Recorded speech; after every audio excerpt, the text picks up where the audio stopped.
sey jom fo pelelum le amanu ne yande Fatou kute gi mer moy lolu oh oh cey bidio ne Fatou Adama Jaling Mor Ngom fi ci Passy lay xewe le 6 janvier 2024 waaw waaw fi ci terrain vague lay amee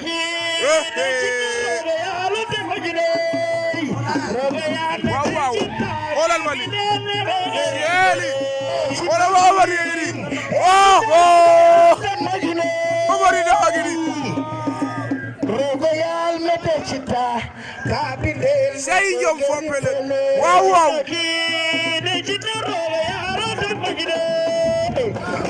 sey jom na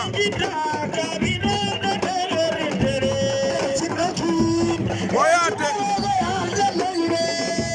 yaade Fatou Adama Jaling ngok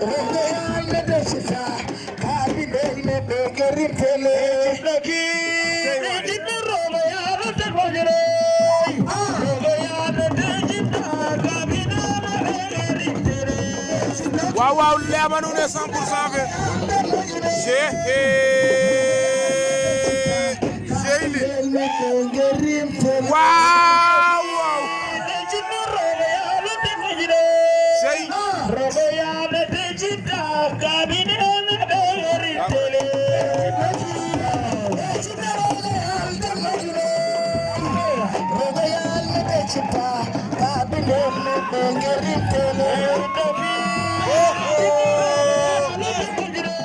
sey jom na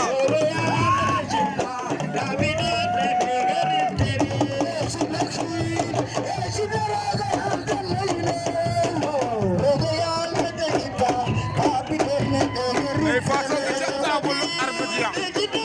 ko mo ngi ci arbitre ya waaw waaw oh oh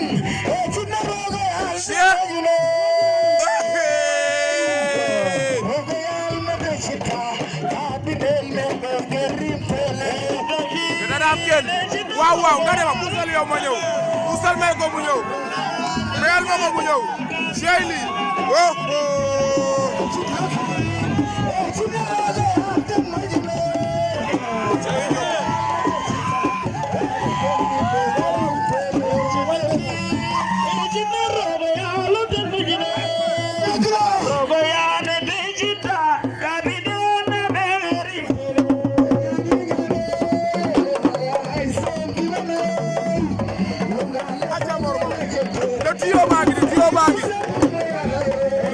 noonu la demee